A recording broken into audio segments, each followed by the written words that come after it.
Alright, hey there guys, this is my video I'm submitting to apply for commentary at Evo. My name is Andrew Watts. I am the main commentator for Showdown GG's Turn the Butter. I've been doing commentary very consistently for about the past 2 years at this point. Pretty much on a weekly basis. I've done commentary with a large variety of people this time. So first things first, I thought it's kind of really strange putting together a highlight reel of commentary and stuff. So the first thing I actually got here for you guys is a clip I did from a recent webcast talking about what I currently think about commentary and the state of it. So yeah, let's play that. The most important thing about all these broadcasts is that it is about the players in the end when you're watching these matches. And a lot of these commentators that are a little more joke heavy, that are a little more fun, they're great because they are personalities themselves. And when you're listening to their matches, maybe you don't care about the match itself that you're watching as much because there's this personality behind it. That's what makes it great. And as we're trying to elevate things up to that next level of esports, getting that better viewership, there needs to almost be that, like, as a commentator, your goal is about the players. Like, your goal is to sit there and, like, at the highest level for, like, things that are really supposed to be professional. You shouldn't even know who's technically doing commentary in the end, really. You shouldn't even feel that way. You should just know about the players. Okay. Interesting. Okay, that's it. That's all right. So that was just a little quick clip there.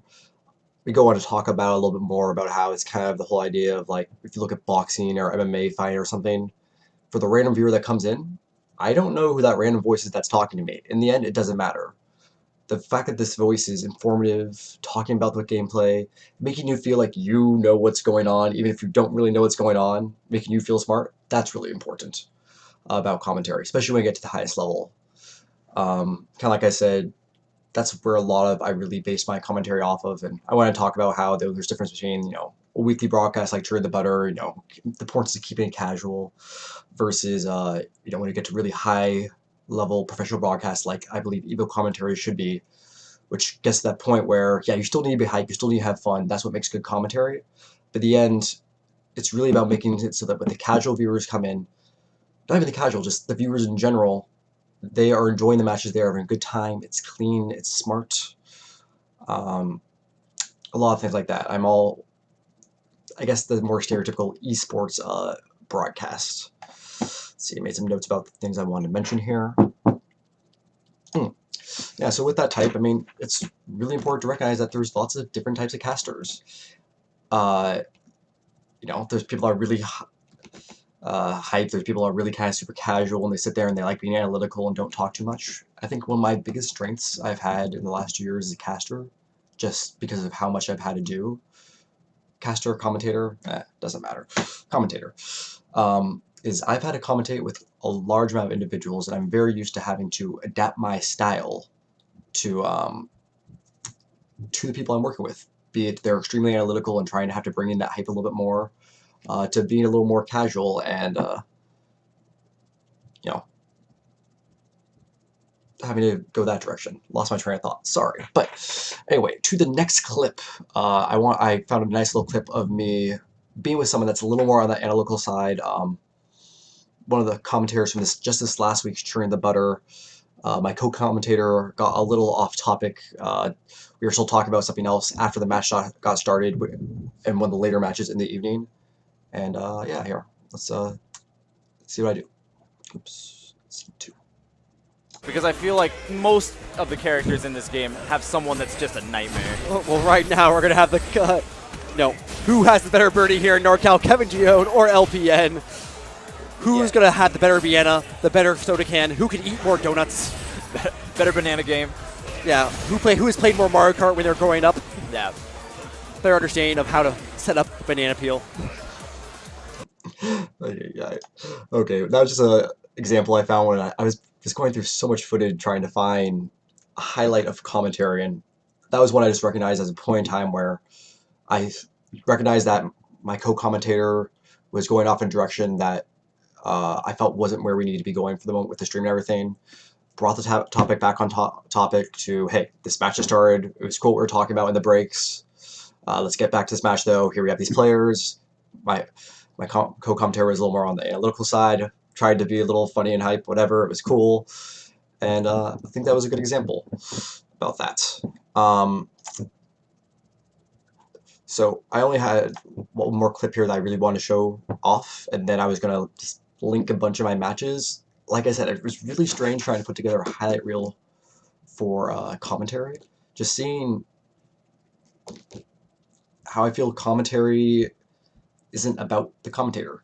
But this one is from Churning the Butter back 2 weeks ago that I did with Spooky at the end of the stream, and I'm purposely cutting this in just to the between matches, because that's actually, I feel, a really important place and thing about commentary is that it's so easy, like, when players make their highlight reel, it's them, they're sitting there playing the game.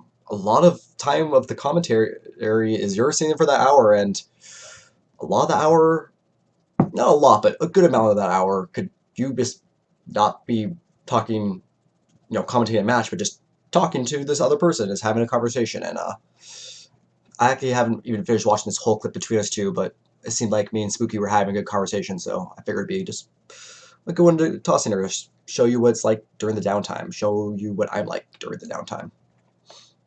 All right, LPN. Moving it on. Yeah. And that means he's going to go off against Kelvin Gion next year on winner's side. Nice. That'll be winner's final. Dang. I'm so excited that we're finally having the release game of Street Fighter V here. It's been a while, lots of discussion and stuff like that. There have been titles that have been announced before SF5 that did not release on time, not calling out any particular names or anything like that. But yeah, I'm impressed with how they were able to stick to their timeline. I know that lots of people are having trouble playing online, including myself. I tried to play some matches earlier. But local versus has been working really well for us, and as soon as they get that online working better, I'll be really excited to play a lot more online. It's an interesting economy that Capcom had play where, just for the casual player, it kind of does suck, paying for a full game and feeling that the game is not full. I would feel cheated too. I do feel a little cheated. I'm like, dude, you know how many copies of this game I bought already? A multitude. Yeah, like so exactly. many. But whatever. They'll get it fixed. We have a whole year of Pro Tour, and that's only the first year, the first 6 characters. We know that we have a Season 2 next year as well. So. Oh, exactly, because in the end, Capcom really recognized that they're trying to build an esport, and to do that, they had to get the game out there with the first mode that was working, and that definitely hurt the casual player a little bit in terms of what modes and content were available right when the game came out. Yeah, I like that they have a long-term strategy this time. I feel like with the previous releases, no one's fault or anything. It was more about, well, let's make a Street Fighter game or let's make a Marvel game or whatever else and just put the game out there, right? Yeah. But instead, in this case, it's like, well, here's our strategy for the first year. Here's our strategy for year 2. This is what will happen maybe around year 5, This is the MOBA-based strategy. And people have wanted to copy League and everyone else for a while. Maybe they found the right idea. I guess we'll find out. It'll be interesting to see. Now, personally, what I'm excited for is something that hasn't been announced. I doubt it's going to be announced for a long time. It may never be announced, but there's going to be that ultra quote-unquote edition of Street Fighter V down the way where they're going to do a total system overhaul and add in some new mechanic. Oh, so I believe what I last heard, I think that was from an Ono interview a while back. What I last heard is that they don't have an intention to make a super Street Fighter V or anything like that. They just want to extend the life of the original vanilla version that we have Exactly. now. It's not going to be an ultra or super or whatever, but it's going to be, I'd be surprised if there wasn't some big system overhaul 2 or 3 years down the line. Maybe. Year 1, they don't want to character balance unless they have to, from what I understand. But that sounds to me like year 2 would be wide open for rebalance and perhaps adding new systems. Yeah. Well, that would be the first time that's happened in like a Street Fighter game, huh? Like just adding a system in the middle of the game's life out of nowhere. My prediction is going to be multiple V-trigger choices. All right. I think I let that go on long enough. It's supposed to be a highlight reel, and I realize that's just a lot of us talking, but I think it's a really important thing to have as a commentator and for commentators is there's just a lot of downtime and just being, casually having a conversation with this other person, and it should be something that's relatively interesting, hopefully to stream and everything else. Yeah, so that's what I had to say. Like I said, my name is SD Watt. I'm gonna add a bunch of links here if you'd like to watch some more of my matches. I have quite a few